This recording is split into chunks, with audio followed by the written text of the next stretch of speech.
இன்றைக்கி நம்ம பேபிகார்ன் வறுவல் எப்படி செய்கிறது அப்படின்னு பார்க்கலாம். இது ரொம்ப குயிக்காக ப்ரிப்பேர் பண்ணக்கூடிய ஒரு டிஷ், ரொம்ப டேஸ்ட்டாகவும் இருக்கும். இதை நம்ம ரைஸுக்கு சைட் டிஷ்ஷாக வச்சு சாப்பிட்டுக்கலாம்.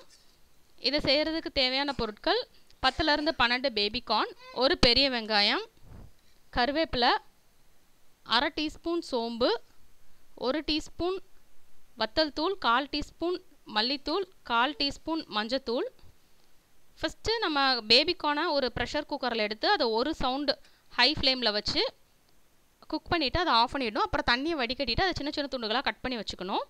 நெக்ஸ்ட்டு ஒரு பேன் எடுத்து அதில் 1 டேபிள் ஸ்பூன் எண்ணெய் ஊற்றிட்டு, எண்ணெய் நல்லா சூடானதுக்கப்புறம் அதில் சோம்பு போட்டு அது நல்லா பொரிஞ்சதுக்கப்புறம் அதில் கருவேப்பிலை சேர்த்துக்கணும்.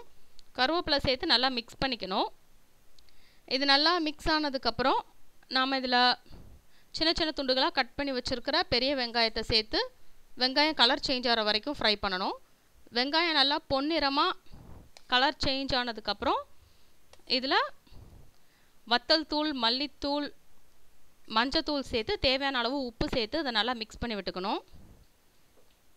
இது நல்லா மிக்ஸ் ஆனதுக்கப்புறம் இதில் நம்ம சின்ன சின்ன துண்டுகளாக கட் பண்ணி வச்சுருக்கிற பேபிகார்ன் சேர்த்து நம்ம அதை நல்லா ஃப்ரை பண்ணணும். ஆல்ரெடி நம்ம அதை ஒரு சவுண்டுக்கு ப்ரெஷர் குக் பண்ணி நம்ம அதை சின்ன சின்ன துண்டுகளாக கட் பண்ணி வச்சுருக்கோம்.